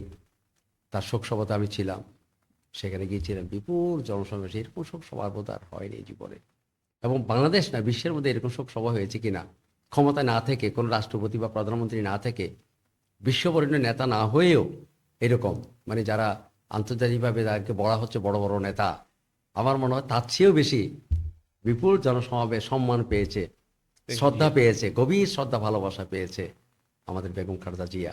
তিনি মরহুমা, তিনি মৃত্যুঞ্জয়ী হিসেবে থাকবে। এই জন্যই আজকে দেখেন রাস্তায়, প্রতিটি রাস্তার মধ্যে এখনো পর্যন্ত তার ব্যানার শোভা পাচ্ছে, মানুষ তাকে স্মরণ করছে স্মরণ করছে সবাই। কিন্তু এবং তার এই না থাকা, ক্ষমতা গ্রহণের ক্ষম- পরও তার যে পর- না থাকা, সেটা মানুষ না থেকে মানে একদম সাধারণ মানুষ পর্যন্ত তার সাদরে গ্রহণ করছে এটাকে, এবং শ্রদ্ধা ভালোবাসা হৃদয় দিয়ে গ্রহণ করছে। সেই হৃদয় দিয়ে গ্রহণ করা কিন্তু দেখেন রাস্তাঘাটে এখনো কিন্তু নামায়নি। কিন্তু কতটুকু হলে মানুষ তৃণমূল থেকে আরম্ভ করে নানা পেশার মানুষগুলো, সাধারণ মানুষগুলো, কৃষক, শ্রমিক, আমাদের বাংলাদেশের মানুষগুলো তো সেরকম হৃদয়ের ভালোবাসা দিয়ে তাকে এখন স্মরণ করে যাচ্ছে। স্যার, আমার সবচেয়ে বড় সাধনা। এবং উনি যে দেখে যেতে পারলেন না, উনি যদি আজকে দেখে যেতে পারতেন, উনি হয়তো না আসলেও উনি যদি মানে বাংলাদেশের মানুষও জীবিত থাকতেন, উনি শুনতেন যে আজকে জনাব তারেক রহমান সাহেব তিনি প্রধানমন্ত্রী হয়েছে, তার পুত্র, এই খবর জানলেও ওটা জেরে যদি উনি মৃত্যুবরণ হতো, মারা যেতেন, আমার মনে হয় উনি খুব শান্তি পেতেন। উনি এই জিনিসটা কিন্তু দেখতে পারেন। বাংলাদেশের মানুষও মানে ভাবে যে এই সময়ে দীর্ঘ 17 বছর খালেদা জিয়ার যে আন্দোলন, তারপরে মানে যদি খালেদা জিয়াই বাংলাদেশের প্রাইম মিনিস্টার হতেন, তাহলে মানুষ অন্যভাবে গ্রহণ করতে পারে, মানুষ ওটাও মিস করে। অবশ্যই মিস করে। তো স্যার, আপনি বললেন তারুণ্যের অহংকার তারেক রহমান, তো সেক্ষেত্রে তারেক রহমানের সাথে প্রবীণদের সম্পর্ক কেমন, বা আপনারা যারা আছেন খালেদা জিয়া বা রাষ্ট্রপতি জিয়াউর রহমানের শাসনও একদম ওতপ্রোতভাবে দেখেছেন, তো তাদের সাথে জনাব তারেক রহমানের সম্পর্ক কেমন, বা আপনাদের পরামর্শ নিয়ে উনি রাষ্ট্র চালাচ্ছেন কিনা, বা আপনাদের পরামর্শ উনি নিচ্ছেন কিনা? আমার মনে হয় তারুণ্যের অহংকার যেটা বললাম, আমরা প্রথম তো দেখেছি, উনি তো দীর্ঘদিন এখানে ছিলেন, এবং আমি উনাকে দেখেছি আমরা জগন্নাথরা যখন ক্রিকেট খেলা হতো, ছাত্র দলের সাবেক এবং বর্তমান ওইভাবে তখনকার দিনের মধ্যে, তখন তো ম্যাডাম খালেদা জিয়া ছিল আমাদের তিনি যে প্রধানমন্ত্রী, তো আমাদের তারেক সাহেব সেখানে যেতেন, এবং আমাদের জিমনেশিয়াম, ঢাকা বিশ্ববিদ্যালয়ের যে খেলার মাঠ, সেখানে তিনি যেতেন। তখন তো বয়সও কম, উনি খেলাগুলো উপভোগ করতেন। তখন আমি জগন্নাথ হলের হাউস টিউটার ছিলাম, সিনিয়র হাউস টিউটার ছিলাম। উনি গেলে কিন্তু সেখানে আমরা একসঙ্গে বসতাম, সকালে নাস্তাও খাওয়াইতাম। অনেক সময় সকালে যেত, কারণ ক্রিকেট খেলাটা সকালে আরম্ভ হতো সেখানে জগন্নাথ হলের মধ্যে। আর উনি একটু শাকসবজি খেতে, সবজিগুলো খেতে, জগন্নাথ হলের খাওয়াগুলো খেতে খুব পছন্দ করতেন। আমরা সেদিন লুচি থেকে আরম্ভ করে সব কিছু দিতাম আমরা, যেহেতু আমি একটা দায়িত্বে ছিলাম, শিক্ষক হিসাবে জগন্নাথ হলে ছিলাম। অর্থাৎ দলের প্রতি ভালোবাসা, জাতীয়তাবাদী দলের ভালোবাসা, ম্যাডাম জিয়ার প্রতি ভালোবাসা, এবং তারেক সাহেবের প্রতি, যেহেতু ওনার সন্তান, তখন তো আমাদের তারেক সাহেব তো কোনো ক্ষমতায়ও নেই, তারপর ওনার প্রতি মানুষের ভালোবাসা ছিল, সেই একটা যোগসূত্র ছিল। এবং পরবর্তীতে যখন তিনি চলে গেলেন, আরেকটা ঘটনা আমার মনে পড়ে এখনো, বিশেষ করে আমাদের জনাব তারেক রহমান আজকে প্রধানমন্ত্রী হয়েছে, তিনি জিমনেশিয়ান মাঠে গেছিল খেলা দেখার জন্যে। তো বিকেলে খেলা শেষ, আমি সেখানে যেহেতু আমি টিচার, ওখানকার টিচার, আমি দেখা করব, আমি একটা পরীক্ষার কাজে ছিলাম বাইরে, তো আমার যেতে যেতে দেরি হয়ে গেছে। তো উনি খেলার মাঠ থেকে চলে যাবেন, গাড়িতে উঠছেন, ওনার বাজারও গাড়ি ছিল, বড় গাড়ি ছিল, তখন তো আমাদের বেগম খালেদা জিয়া তখন তো প্রধানমন্ত্রী, প্রাইম মিনিস্টার ছিলেন। তখন যেহেতু তারেক সাহেব যেহেতু ওনার সন্তান, ওনার জন্য সেরকম অবস্থা ছিল। তো সবাই ওনাকে বিদায় দিচ্ছে খেলার মাঠে, আমাদের ঢাকা বিশ্ববিদ্যালয়ের খেলার মাঠে, জিমনেশিয়ান মাঠে। তো ঠিক সেই সময় আমি ঢুকলাম, মানে আমার গেটের মধ্যে আমি ঢুকলাম। উনি দেখছে, আমাকে দেখার পরে উনি উনি নেমে গেলেন। অর্থাৎ উনি পা দিয়ে উঠছেন, গাড়িতে উঠে যাবেন, সেই সময় দেখছে আমাকে যখন দেখলো। কারণ আমার মানে চলাফেরার মধ্যে একটা সাধারণ জীবনযাপন, আমি জানি না উনি উনি উনাকে আকৃষ্ট করেছে কিনা। তারপরে একজন শিক্ষকের একজন শিক্ষক হিসাবে ভালোবাসা দেখে, প্রতি ভালোবাসা, হ্যাঁ, ভালোবাসা দেখে আমি তার শ্রদ্ধাবোধ। শ্রদ্ধাবোধ দেখে, একজন শিক্ষকের প্রতি শ্রদ্ধাবোধ দেখে, প্রবীণ শিক্ষকের প্রতি উনি নামলেন। নামার পর আমার সঙ্গে করমর্দন করে উনি আবার গাড়িতে উঠে গেলেন। এই যে দেখেন, ধরেন এইটা তো আমি কখনো বলতে পারি না।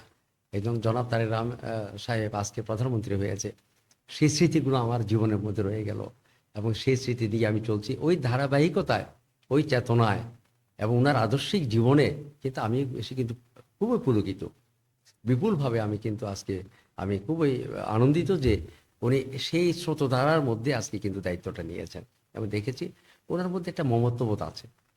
আর লন্ডনে যাওয়ার পর থেকে আমি দেখেছি আরেকটি আদর্শিক জীবন তৈরি হয়েছে ওনার, এবং ওনার প্রাত্যহিক জীবনে অনেক কিছু পরিবর্তন হয়ে গেছে। এখানে যেটা দেখেছিলাম আমরা, উনি যখন বাংলাদেশে ছিলেন, ওনার জীবনযাপন যেভাবে দেখেছি, কিন্তু লন্ডনে যাওয়ার পর দীর্ঘদিন ধরে উনি ওখানে থাকার পরে ওখানকার জীবনযাপন অনেক পরিবর্তন হয়ে গেছে। স্যার এই যে লন্ডনের যে উনি থেকেছেন, তো তারপর আসা, তো এক্ষেত্রে সরকার গঠনের পর আপনি কি তার কোনো মানে প্রভাব লক্ষ্য করছেন? অনেক প্রভাব, মানে প্রভাব মানে কি, আমি বলবাম যে অনেক, মানে অনেক, এটাকে বলবো একবারে খুবই ব্যতিক্রমধর্মী প্রভাব। আমি ওনার সঙ্গে আরেকটা জিনিস বলি, ওনার কয়েকটা বই যখন লন্ডন থেকে ছাপায়, আমাদের বাংলাদেশের লোকেরা ওখানে তো লন্ডনে বসবাস করে, আমাদের লন্ডন বিএমপি আছে, সেখানে কিন্তু অনেক গ্রন্থগুলো সেখানে ছাপাতো। সেখান থেকে আমি 4টা গ্রন্থের কিন্তু ভূমিকা লিখেছি। আমি 4টা গ্রন্থের, শহীদ জিয়ার গ্রন্থ প্রকাশিত হয়েছে, তারেক সাহেবের বর্তমান প্রধানমন্ত্রী ওনার জীবনী, এটা আমি সেখানেও আমি আমার ভূমিকা লিখেছি। লন্ডন থেকে সেখানে পাঠানো হতো, আর বাংলাদেশ থেকে আমাকে নির্বাচিত করা হতো। অর্থাৎ 4টা গ্রন্থের কিন্তু আমি ভূমিকা লিখেছি। বিএনপি জাতীয়তাবাদী শক্তি লন্ডনের যারা ছাপিয়েছে তারা, সেখানে তো আমাদের আমাদের আজকে যে প্রধানমন্ত্রী তারেক রহমান, উনি কিন্তু সেটাই দেখেছেন। এবং ভার্চুয়ালি আমার সঙ্গে, ভার্চুয়ালি আমরা যখন বড় বড় অনুষ্ঠানগুলো করতাম, আমার বিএনপির অ্যাডভাইজারি কমিটি, বিভিন্ন কমিটির মধ্যে যখন আমরা কথা বলতাম, কিন্তু আমাকে প্রাধান্য দিত। স্যার আমি আপনি তো দেখেছি, আমি সামনে থাকতাম, জি স্যার। এবং আমার কথা অনেক সময় কিন্তু কথাকে সংক্ষিপ্ত করার জন্য বলা হতো, কেউ আর বলতে পারবে না। তখন আমি যখন বললাম যে কথা, হ্যাঁ প্রফেসর বড়ুয়া বলবে, অর্থাৎ প্রফেসর বড়ুয়া আপনাকে বলবে, স্পেসটা তৈরি করে দিত। স্পেসটা তৈরি করে দিত। উনি কিন্তু আমি কথা বললে কিন্তু না করতো না। এবং বিশেষ করে আজকে মহাসচিব মহোদয় আমাদের মির্জা জনাব ফখরুল ইসলাম ফখরুল আলমগীর ইসলাম আলমগীর। অসাধারণ একটা মানুষ ছিলেন। উনি জাতীয়তাবাদী শক্তির একটা স্তম্ভ, আমি মনে করি জাতীয়তাবাদী শক্তির একটা স্তম্ভ। উনি থাকাতে এই দল কখনো কিন্তু আমার মনে হয় আমাদের দূরত্ব সৃষ্টি হয়নি, অনেক সৃষ্টি হয়নি। এটা বড় দলের মধ্যে অনেক কিছু হতে পারত, কিন্তু আমার মনে হয় আজকে আমি তাকেও স্মরণ করি, মির্জা ফখরুল ইসলাম আলমগীর। তিনি এই দলের একটা আদর্শ জীবন, তার স্যার তার আচার আচার ব্যবহার, ব্যবহার, একজন একটা ভদ্রজন, রাজনীতিবিদ, একজন শিক্ষক, শিক্ষক, রাজনীতিবিদ, সবকিছু সব মিলিয়ে দিক দিয়ে একটা মানবিক সবার মূল্যবোধ কাছেই সম্পন্ন, গ্রহণযোগ্য হয়ে মানবিক উঠেছেন। মূল্যবোধ সম্পন্ন একটা মানুষ ছিলেন তিনি। এবং কয়েকজন মানুষকে আমি আজকে স্মরণ করবো, অবশ্যই আমি আমির খসরু মাহমুদ চৌধুরী, সালাউদ্দিন আহমেদ, এরা, এবং আমাদের যে ডক্টর মঈন খান, নজরুল ইসলাম খান, সেলিমা রহমান, এই দলকে ধরে রাখার জন্য যারা দীর্ঘদিন, এবং পরবর্তীতে আমাদের ডাক্তার জাহিদ, তারা ডক্টর মন্ত্রী জাহিদ, হয়েছে, জাহিদ। স্যার আমি একটা কথা বলতে চাই ডক্টর জাহিদ সাহেবকে নিয়ে। তো উনি একদম মানে একজন ডাক্তার হয়ে খালেদা জিয়ার সাথে একদম ওতপ্রোতভাবেই ছিলেন, একদম জীবনের শেষ দিন পর্যন্ত উনি আর কি থাকলেন। তো সেই ব্যাপারটা স্যার আপনি কেমন করে দেখেন ডক্টর জাহিদ না, সাহেবের তো এই? আমি নিবেদিত আসলে, না যারা পেশাগতভাবে, উনি তো চিকিৎসক, উনি কিন্তু উনি আমার মনে হয় ওনার ওনার দায়িত্ববোধ থেকে মানে কখনো কিন্তু সরে আসেনি। না না, সেবা এবং স্যার দানদের, তার চিকিৎসার ক্ষেত্রে ভিতরে কোনো ক্লান্তিও কোনো আমরা ক্লান্তিও কখনোই দেখিনি, দেখিনি। অবসাদ এবং দেখিনি, প্রফুল্ল মনে এবং খুবই আন্তরিকতার সাথে, হৃদয়ের ভালোবাসা নিয়ে তিনি কিন্তু ম্যাডামকে সেবা দিয়েছেন, এবং খুবই হাসি মুখ ছিল তার, কিন্তু অবসাদ দেখিনি আমি তার কাছে। আমার মনে হয় কয়েকজন মানুষকে আমরা এবং এই জন্য স্যার স্মরণ সব করি। সিদ্ধান্তগুলোই কিন্তু একদম মানে পারফেক্ট সিদ্ধান্ত নেওয়া, এই মানে দুঃসময়ে খালেদা জিয়া কিন্তু একদম মানে কয়েকবার একদম মানে শয্যায় যাওয়ার মতো অবস্থা থেকে আবার ব্যাক করানো, তো এর পেছনে মনে হয় ডক্টর জাহিদের অবদান অনেক অনেক বেশি, অনেক বেশি। অনেক বেশি, অনেকের অবদান আছে। অর্থাৎ বিএনপিকে যারা বড় বড় যারা ছিল, আজকে বিএনপির জন্য আমার মনে হয় এটা স্মরণীয় দিন, ঐতিহাসিক বিজয় হয়েছে আমাদের। স্যার আর এই ঐতিহাসিক স্যার বিজয়। আমি একটা জি কথা জি জি বলি, জনাব তারেক রহমানকে দেখেছি না, অসম্ভব তার সমনিষ্ঠ।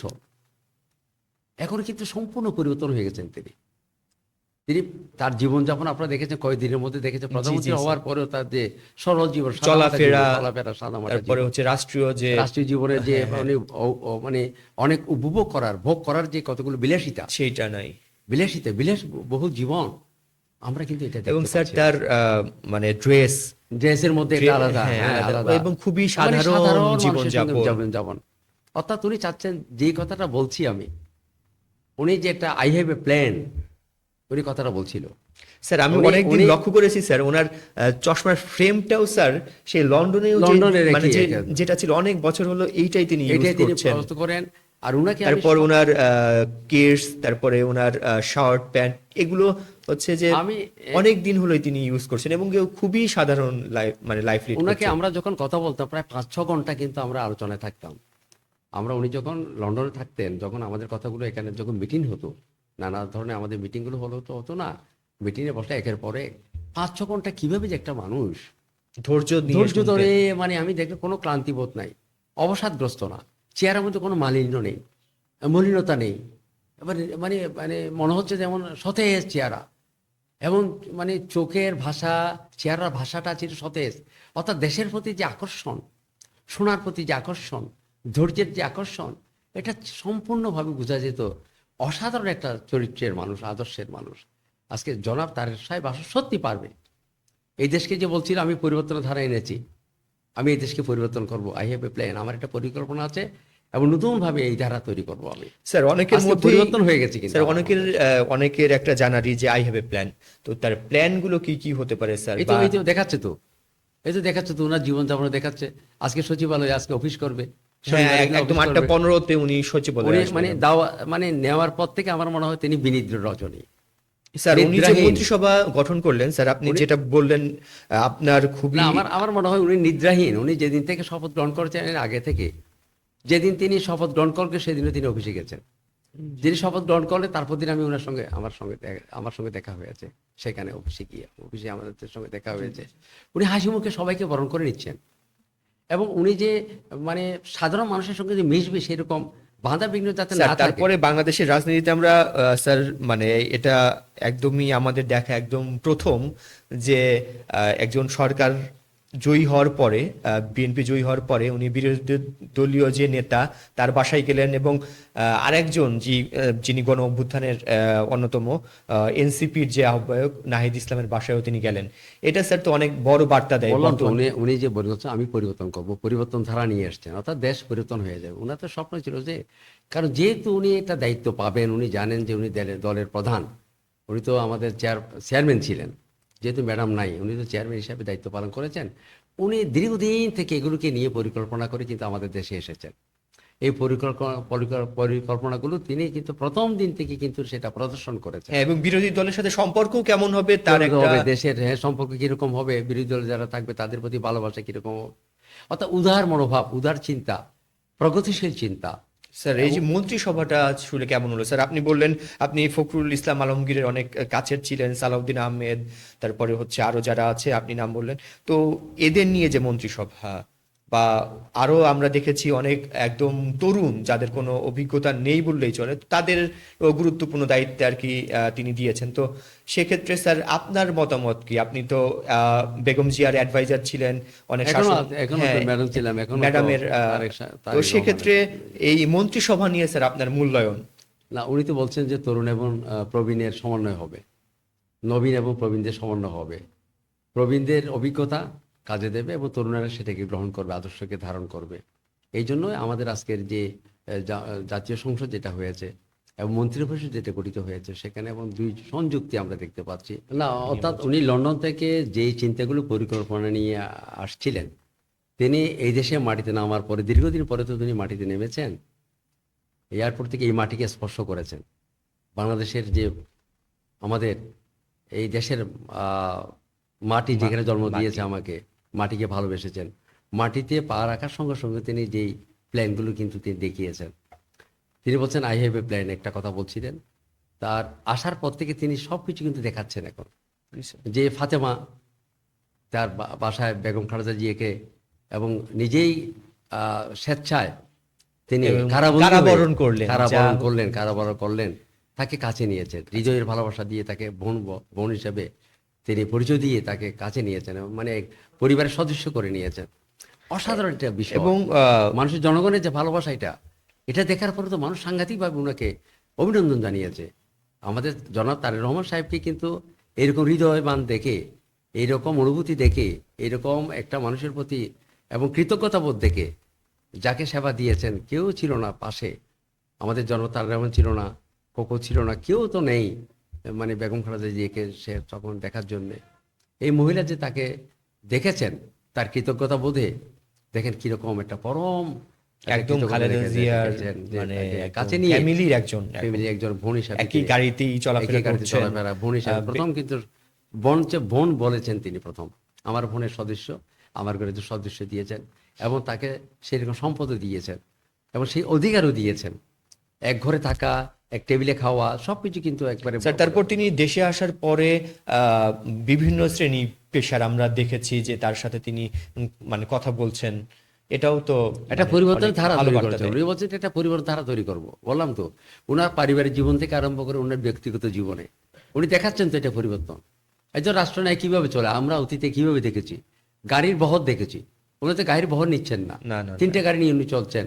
আমরা শনিবার অফিস করতে দেখেছি এবং বলছে যে সচিবালয়ে আমি অফিস করবো। তারও একটা কারণ আছে, সচিবালয়ে যারা থাকে তারা সবসময় কিন্তু মন্ত্রী ভীত পরিষদ, সন্ত্রস্ত হ্যাঁ, থাকবে হ্যাঁ, হ্যাঁ, সবসময় কিন্তু যারা কাজ করে, কারণ সচিবালয় তো দেশকে শাসন করে, দেশকে শাসন করে চালায় কিন্তু সচিবালয়ের লোকেরা। সচিবালয়ে সেখানে বড় বড় আমাদের যারা যারা আছেন তারা এবং কর্মকর্তা কর্মচারী যারা আছে, তারা যাতে ভয়ে থাকে যে সেখানে যে যখন আমাদের তারেক রহমান অর্থাৎ প্রধানমন্ত্রী, মাননীয় প্রধানমন্ত্রী যখন অফিস চালাবে, উনি যখন যাবেন, অবশ্যই সক্রিয় সচল থাকবে সেখানে কিন্তু অফিসগুলো, অর্থাৎ মন্ত্রী মানে মন্ত্রণালয়, সচিবালয় সচল থাকবে। এই জন্য তিনি কিন্তু অফিস করছেন। দেখেন সবকিছু পরিবর্তনের ধারা। উনি বলছেন যে দেখবেন আমি কিভাবে পরিবর্তন করতে পারি। সাধারণ রাস্তাঘাটের মধ্যে মানুষ বলছে না, পুলিশের কোনো সেখানে পালাই থাকবে না, আমাকে চলার সময় কোনো সেরকম কিছু দিতে হবে না। তার চেহারার মধ্যে দেখছি আমরা, পাইতেই জীবনে দেখছি আমরা, অর্থাৎ প্রতিটি ক্ষেত্রে কিন্তু পরিবর্তনের ধারা তিনি বলছেন আমি পরিবর্তন করব। আপনারা দেখতে পারবেন অর্থাৎ অল্প সময়ের মধ্যে কিন্তু তার পরিবর্তনটা আমরা দেখতে পাচ্ছি। বাংলাদেশের মাটির মানুষেরা কিন্তু দেখতে পাচ্ছে জনাব তারেক রহমান তার জীবনকে কিভাবে চালাবে এবং রাষ্ট্রকে কিভাবে চালাবে, এই দেশের মানুষকে কিভাবে চালাবে। এবং কার্ড দিয়েছেন তিনি, দেখেন ফ্যামিলি কার্ড তৈরি করেছেন, মানে প্রতিটি মানুষ যাতে সুখে থাকে। প্রথম কিন্তু ফ্যামিলি কার্ড তৈরি করেছেন। ফ্যামিলি কার্ড তৈরি করার আরেকটা অর্থ হচ্ছে আমার মনে হয়, তিনি গৃহকর্মী যারা থাকবে, আমাদের গৃহবধূরা যারা থাকবে, তাদেরকে শ্রমের মর্যাদা দিচ্ছেন তিনি। তারা তো গৃহের মধ্যে আমাদের অনেক কাজ করে, তারা কিন্তু বাইরে কোনো জব করে না। আমাদের পরিবারের যারা গৃহিণী, যারা স্বাবলম্বী করা, অর্থাৎ তাদের মধ্যে একটা আনন্দ দেওয়া, তাদের মধ্যে একটা মানে আর্থিক আনন্দ দিয়ে গ্রামে, মানে অর্থাৎ যে পরিবারকে শ্রম দিচ্ছে, তিনি যে প্রতিদিন রান্নাবান্না করে, তিনি তো কোনো কাজ করে না, তো তাকে শ্রমের মর্যাদা দিয়ে, রাষ্ট্র থেকে একটা সম্মান দিয়ে তাদেরকে সামনে নেওয়ার জন্যে এবং তাদের যে ঘরের কাজ আরো বেশি করার জন্যে এবং বিশেষ করে তাদের সন্তান সন্ততি এদেরকে তার স্বাবলম্বী করতে পারে, তাদের কারো মাতৃ ভালোবাসা পাবে, মায়েদের ভালোবাসা থাকবে। আমি যেহেতু বাইরে যাচ্ছি না, সন্তান সন্ততির প্রতি আমার ভালোবাসা থাকলো, আমি অর্থ পেলাম, আমার ছেলে মেয়েদেরকে আমি কিছু স্বাবলম্বী করতে পারলাম, তাদের খাদ্য যোগান দিলাম পুষ্টির জন্য। তারা অনেক সময় কিন্তু মা থেকে অনেক কিছু চায়, অর্থ চায়, মা কিন্তু দিতে না পারলে ছেলেরা কান্না করে, বাবা কখন আসবে, বাবার দিকে মুখাপেক্ষী হয়ে থাকা, মানে কখন অর্থ দেবে, এটা না করে কিন্তু স্বাবলম্বী, অর্থাৎ একটা মায়ের যে দায়িত্ব থাকবে সন্তানদের প্রতি, এই দায়িত্বটা কিন্তু রাষ্ট্রীয়ভাবে তারা কিন্তু সেটা দিচ্ছে, যোগান দিচ্ছে। স্যার, আমি এবার জাতীয় রাজনীতি থেকে আপনি একটু ছাত্রদের যে রাজনীতি সেখানে আসবো। স্যার, আপনি তো ঢাকা ভার্সিটিতে অধ্যাপনা করেছেন, ছাত্র রাজনীতি একদম সামনে থেকে দেখা, তো সেক্ষেত্রে জাতীয় রাজনীতিতে বিএনপির জয় এবং আমরা এর আগে বাংলাদেশের 5টি ইউনিভার্সিটিতে ছাত্র রাজনীতিতে ছাত্রদল বা বিএনপি মনোনীত প্যানেলের যে হার আমরা দেখেছি, তো এই হারকে আপনি স্যার মানে কিভাবে মূল্যায়ন করেন? না, এখন বিষয়টা ওইভাবে না। আমি তো তৃণমূলে রাজনীতি করিনি, আমি তো একটা বুদ্ধিবৃত্তিক রাজনীতি জি জি করেছি, জি। বুদ্ধিজীবী। তো শিক্ষক হিসাবে একটা আদর্শিক স্থান আমার ছিল। আমি আদর্শগতভাবে কিন্তু বিএনপির প্রতি ছিলাম, দীর্ঘদিন সাদা দলীয় ছিলাম। এবং আমি হাইয়েস্ট ভোট পেয়ে, সেকেন্ড হাইয়েস্ট ভোট পেয়ে কিন্তু আমি সাদা দল থেকে আমি বিজয় লাভ করেছি শিক্ষক সমিতিতে। আমাদের ছাত্রদের অবস্থাটা, আগের ছাত্ররা কিন্তু নেই, এটা ঠিক। আগের যে ছাত্রের যে একটা আদর্শ ছিল, মানে তারা যে মানে দলের প্রতি যে ভালোবাসা ছিল আমি দেখেছিলাম আমার সময়ে, তো সেটা এখন নাই। তারা ঐক্যবদ্ধভাবে কিন্তু সংগ্রামে তারা থাকতে পারেনি। স্যার তারপরেও তো দীর্ঘ 17 বছর। দীর্ঘ 17 বছর তারা বাইরে ছিলেন, তারা সেরকম সুযোগ সুবিধা পাননি। এবং এত জেল জুলুম ও নানা ধরনের তাদের উপর নিপীড়ন, ছাত্রদের উপর নিপীড়ন, তারা বের হতে পারতো না, এত মামলা তাদের উপর, নিরপরাধ অথচ তাদের উপর এত মামলা দিয়েছিল। তারা ভয়ভীতিতে থাকতো স্বাভাবিকভাবে, দেখলে তাদের গুলি করে, নানাভাবে হয়রানি করে। এদের থেকে কিন্তু ছাত্রদল কিন্তু নীরব হয়ে গেছিল কিছুটি, এবং তারা নীরবে ছিল। কিন্তু তারা তো ইনো যে তারা কিন্তু ভিতরে প্রাণ ছিল না, আগ্রহ ছিল, সব কিছু ছিল।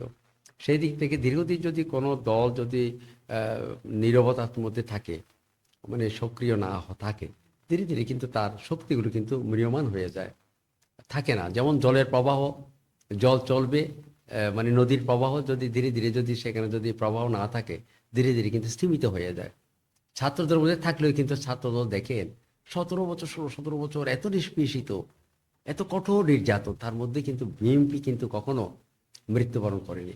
বিএনপি কিন্তু এত মাটির ভিতরে তাদের শক্তি ছিল বলেই, জনগণের ভালোবাসা ছিল বলেই, এদেশের জনগণ বিএনপিকে ভালোবাসে বলেই আমার মনে হয় যে ছাত্রদল বলি, আমাদের সেখানে কৃষক দল বলি, স্বেচ্ছাসেবক দল বলি, অর্থাৎ তাঁতি দল বলি, যত দল আছে অর্থাৎ বিএনপির কেন্দ্রীয় ভাবে যে সব দলগুলো ছিল, যুব দল, সবাই কিন্তু সজীব, কিন্তু অনেক সময় কাজ করতে পারেনি তারা। আমি ঢাকা বিশ্ববিদ্যালয়ে দেখেছি তারা আসতে পারতো না।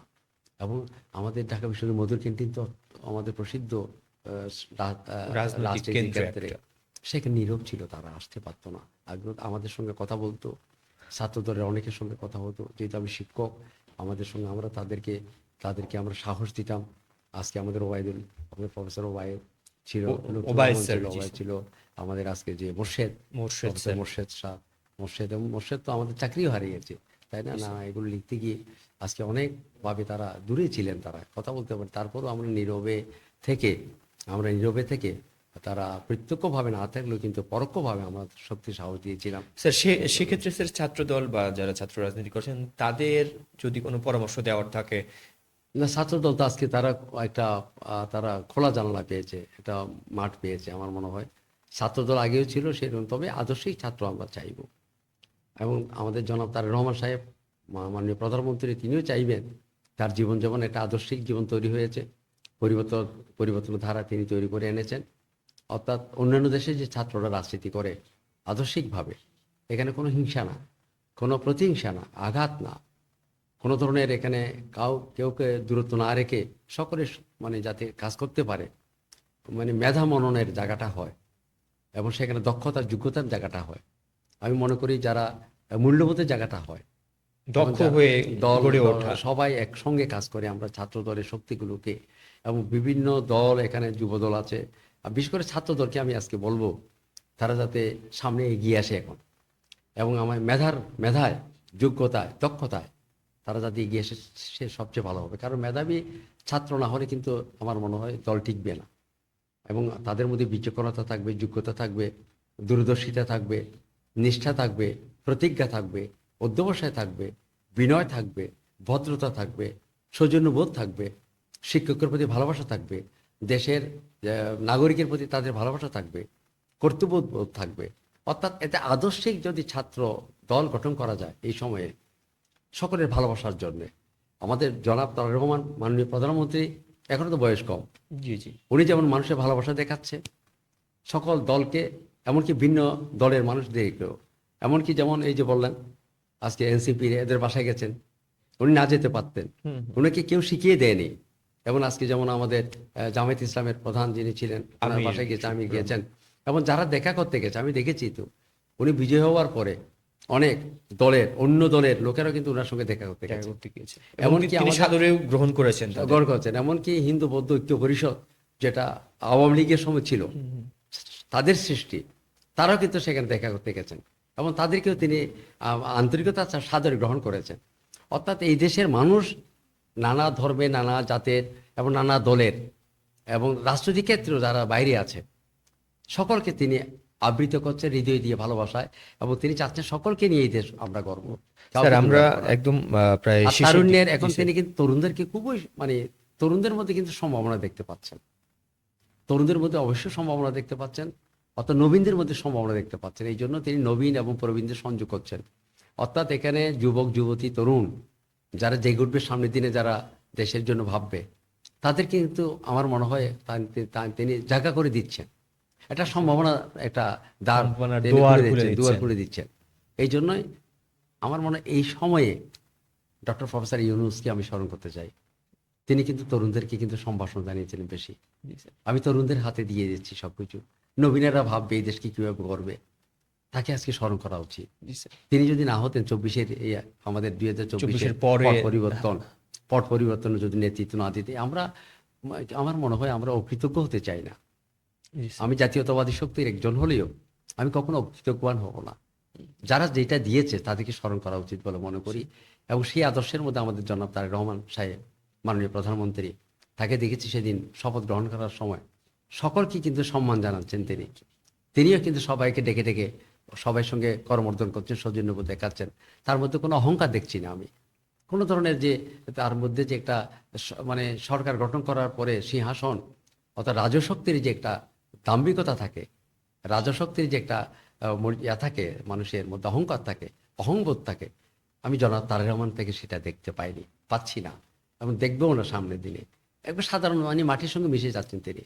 তো এই জন্য আমার মনে হয় আজকে আমরা জনাব ডক্টর ইউনূস সরকারকে আমি ধন্যবাদ জানাবো। তারা আমাদেরকে একটা সুন্দর একটা ইলেকশন দিয়ে, সুষ্ঠু এবং গ্রহণযোগ্য ইলেকশন দিয়ে তিনি যে কথাটা বলেছিলেন যে আমি চলে যাব, কিন্তু এটা আপনারা দেখতে পারবেন, এটা পরিবর্তন করে যাব। তিনিও বলেছিলেন নতুনদের কাছে আমি দেশ দিয়ে যাব, নবীনদের কাছে আমি দেশ দিয়ে যাব। আমরাও স্যার সেই মানে পরিবর্তনটা চাই, যে মানে সেই পরিবর্তনটা তবে হচ্ছে চরিত্র ডক্টর যাতে চরিত্রবান যাতে হয়। জি, আমি তরুণদেরকে বলবো তারা বিনয় ভদ্রতা না রাখলে কিন্তু হবে না। আমরা মব সৃষ্টি করতে চাই না। আমরা চাই না সে একজন শিক্ষক তিনি আক্রান্ত হোক, একজন মানে বয়োজ্যেষ্ঠ দেশের নাগরিক, বয়োবৃদ্ধ যারা এই দেশের নাগরিক তাদের প্রতি সম্মান থাকুক, এবং সম্মান দিয়ে তারা কাজ করুক। আমরা চাইবো তাদের উপর, আমরা তো আর থাকবো না, তাদেরকে দিয়ে যাব সব কিছু। তার অর্থ এই নয় তারা আমাদেরকে অপমান করবে, আমাদের অমর্যাদা করবে। অর্থাৎ আমাদের আগামী দিনে যারা নবীন এরা আসবে, তরুণেরা যারা আসবে, তারা দায়িত্বশীল হবে, দেশের প্রতি তারা কর্তব্যপরায়ণ হবে, এবং তাদের তাদের পরিবার, স্বজন পরিজন এবং তাদের যে দেশ সমাজ, তাদের কাছ থেকে যাতে ভদ্রতা থেকে এবং তাদের আদর্শ থেকে যাতে তারা বিচ্যুত না ঘটে, এবং তাদের সবাইকে নিয়ে যাতে তারা দেশ গঠন করার স্বপ্ন দেখে, এটা আমি জানাবো। সবচেয়ে বড় বিষয় হলো তারা আদর্শবান হয়ে, অর্থাৎ রাজনীতি করবে কিন্তু আদর্শিক রাজনীতি তারা করবে, এবং মানবিক মূল্যবোধ, আর্থসামাজিক মূল্যবোধ তার মধ্যে থাকে, এবং লেখাপড়া করে যাতে তারা বড় হতে পারে, হৃদয়বান হতে পারে, হৃদয়ের মনুষ্যত্ব গুণ, মানবিক গুণ যাতে তারা ধারণ করে। এবং এইগুলো যদি থাকে, অবশ্যই তারা স্বপ্নে আজকে যে জনাব তারেক রহমান সাহেব যেটা দেখেছেন, একদিন তাদের সেই আশাগুলো পূরণ হবে, এবং আগামী দিনের স্বপ্ন বাংলাদেশ এবং লাল সবুজের বাংলাদেশ, যেই 1971 সালে আমরা যে বাংলাদেশ নিয়ে স্বপ্ন করেছিলাম, আগামী দিনের সেই তরুণেরা, আমাদের ছাত্র দল, যুবক দল, এবং আগামী দিনে যারা আসবে আমাদের স্কুল কলেজে যারা এখন রাজনীতির স্বপ্ন দেখছে, এবং তারেক সাহেব তাদেরকে জাগাবে।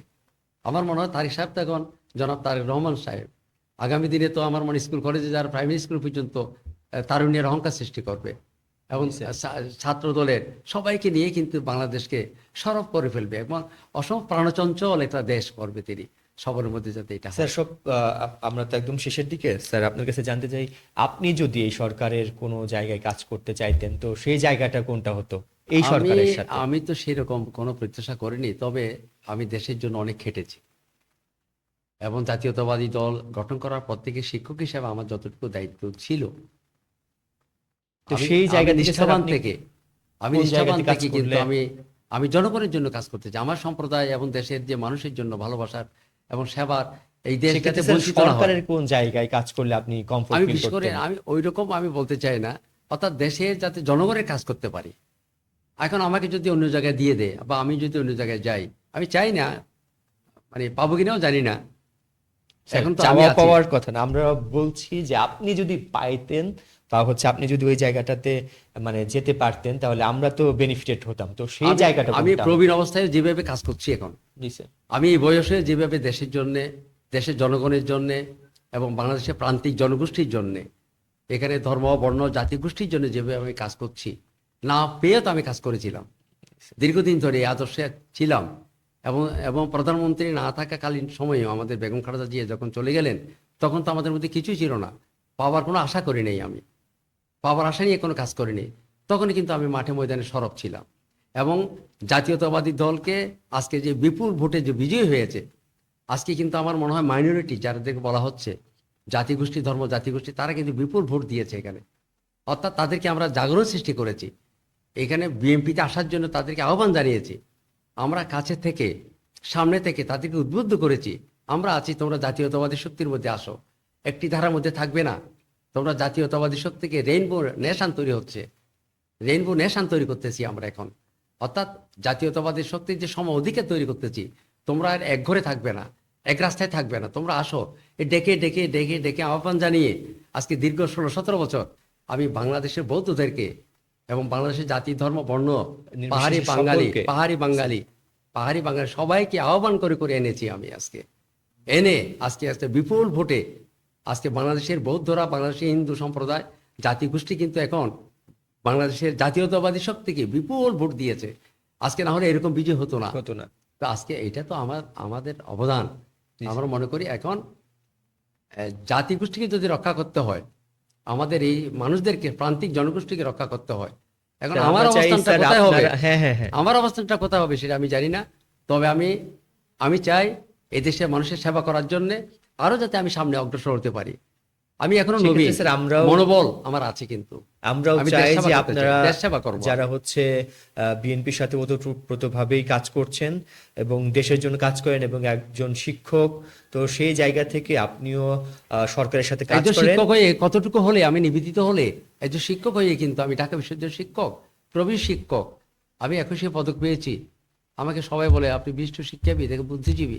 তারপর কিন্তু আমি এবং গ্রামে বেগম গঞ্জে জিয়ার গিয়ে, অ্যাডভাইজারও আপনি ছিলেন। তো অ্যাডভাইজার, সেই ক্ষেত্রে আমরা আমার চাবো দায়িত্ব যে আমি পালন করেছি, জনাব গ্রামে তারেক গঞ্জে রহমানও গিয়ে, পাহাড়ে পর্বতে সেইভাবে গিয়ে। আপনাকে মূল্যায়ন করুক এবং আমরা সেক্ষেত্রে এই দেশবাসী নির্বাচন আগেও, বেনিফিটেড হোক। এই নির্বাচন আগেও কিন্তু মাসকে মাস আমি কিন্তু বাইরে কাটিয়েছি। জি আমি স্যার। গিয়েছি তো, কারণ নির্বাচন আসবে, আমার জনগণকে আমাকে আনতে হবে, বিএনপির মধ্যে এবং অভয় দিতে বিএনপিকে হবে, সরকার গঠন নিরাপদ করতে থাকার হবে। জন্য অভয় দিতে হবে। আমি সামনে থাকবো, তারা অভয় পাবে। রাতে দিনে আমি সেখানে গিয়েছি, এমনকি রাতের মধ্যে আমি কর্ণফুলীতে গিয়েছি, কাপ্তায় গিয়েছি আমি রাত্রে 1-1:30টার সময়। সেখানকার পাহাড়িদেরকে আমি উদ্বুদ্ধ করেছি, তোমরা ভোটে যাবে। অনেকে ভোট দিতে চাইতো না, আমাদেরকে মানা করা হচ্ছে, তাদেরকে মানে ভয় দিচ্ছে যে তোমরা ভোটে যেও না, সংখ্যালঘুদেরকে ভোটে না যাওয়ার জন্য। যেহেতু জানে যে এখন সংখ্যালঘুরা জেগে উঠেছে, অর্থাৎ জাতীয়তাবাদী শক্তির মধ্যে ভোট দেবে, এই জন্য তাদেরকে, এমনকি বিগত সরকারে যারা ছিল তারাও তো সংখ্যালঘু, এবং আওয়ামী লীগে যারা আছে তারাও কিন্তু অনেকে ভোট দিয়েছে এখানে, তাদেরকে আমরা ভোট এনেছি। কারণ এই জাতীয়তাবাদী শক্তির মধ্যে তাদেরকে অভয় দিয়ে আমি মাঠে মাঠে গিয়ে, গ্রামে গঞ্জে গিয়ে, জনপদে গিয়ে আমি কিন্তু সেটা করেছি। এখন স্যার সেটা সেই জায়গা থেকে আমরাও মানে চাই আমরা যখন পরবর্তীতে আবার আপনার সাথে দেখা হবে সেই সময় যেন আমরা নতুন কোনো দায়িত্বে আপনাকে আর কি দেখতে পারি। তো ওই সময় আবার আপনার সাথে স্যার অনেক গল্প হবে। সেই জায়গা থেকে আজকের মতো আমরা এখানেই শেষ করছি। পরবর্তী অনুষ্ঠানে স্যার আপনার সাথে নতুন কোনো মানে বিষয় নিয়ে আমার সাথে দেখা হবে। তো স্যার আপনার যদি আজকে শেষ কোনো কথা থাকে না, আমাদের বিশেষ কোনো কথা দর্শকদের না, আমাকে উদ্দেশ্যে। আমন্ত্রণ জানানোর জন্য ধন্যবাদ জানাচ্ছি আমি কি মিডিয়াকে। আমার এই কথাগুলো, উচ্চারণগুলো, এই শব্দগুলো, এই বাক্যগুলো যাতে দেশের বিভিন্ন প্রান্তে চলে যায় এবং দেশ বিদেশে মানুষদেরকে উজ্জীবিত করে জাতীয়তাবাদী শক্তির, বাংলাদেশ জাতীয়তাবাদী দলের প্রতি, এবং বিশেষ করে আমাদের যে মাননীয় প্রধানমন্ত্রী জনাব তারেক রহমান যে আদর্শিক একটা রাষ্ট্র তৈরি করতে চাচ্ছেন, তার স্বপ্নগুলো যাতে তৈরি করতে পারে, আমরা সকলেই মিশে তিনি যে পরিবর্তন চেয়েছিলেন, বাংলাদেশের মানুষের সুখ, মানুষের শান্তি, মানুষের সম্প্রীতি, সৌহার্দ্য অবস্থান, এবং তিনি যে সেই আর্থসামাজিক উন্নতি যেটা চেয়েছিলেন পারস্পরিকভাবে, সেটা যদি প্রতিষ্ঠিত হয়, আমার এই ভাবনা থাকবে। এবং তরুণদের প্রতি আমার একটা ভাবনা থাকবে, তোমরা যারা তরুণেরা আসবে আগামী দিনে, যারা বিশ্ববিদ্যালয়, কলেজ এবং স্কুলে যারা তারুণ্যের যারা সামনে অগ্রসর হবে, তারা যাতে আদর্শিক জীবন এবং তারা যাতে লেখাপড়া করে মনোযোগী হয়ে তারা যাতে একটা সুন্দর জীবন গঠন করে এবং জাতীয়তাবাদী শক্তিকে তারা ধারণ করতে পারে সুন্দর, তারা এই বিষয়ে তাদের প্রতি আমার অনুরোধ রইল। এবং আগামী দিন আমাদের বিজয় আরও বেশি হবে। আমি দেখবেন সামনের দিনের মধ্যে দেশ, আমার এই মাতৃভূমি বাংলাদেশ, এটা অনেক বড় হবে। আমি এই দেশে মরবো, এই দেশে থাকতে চাই, এই দেশের মাটির সঙ্গে আমি মিশে, সবার আগে বাংলাদেশ। সবার আগে জি বাংলাদেশ। স্যার, ধন্যবাদ স্যার আপনাকে। তোমাকে ধন্যবাদ জানাচ্ছি। অনেক প্রশ্ন করেছো, এই প্রশ্নগুলো যাতে মানে ফলপ্রসূ হয়। ফলপ্রসূ হয় জি স্যার। এবং মানুষের জন্য কল্যাণময় হয় এবং আমাদের বাংলাদেশ যাতে সুখকর একটি স্যার, রাষ্ট্র আমরাও তৈরি হয়। চাবো আপনাদের কাছ থেকে এমন নতুন নতুন গল্প শুনতে, জানতে, এবং আপনাদের কাছ থেকে ওই সময়ও পাবো, এটাও চাই। স্যার, আপনাকে ধন্যবাদ। হ্যাঁ, আমি তোমাকে ধন্যবাদ জানাচ্ছি এবং মিডিয়া যারা আছে, দেশ বিদেশ যারা আছে, আমাদের কথাগুলো যারা শুনবে, সকলকে ধন্যবাদ এবং অভিনন্দন জানাচ্ছি। জি স্যার।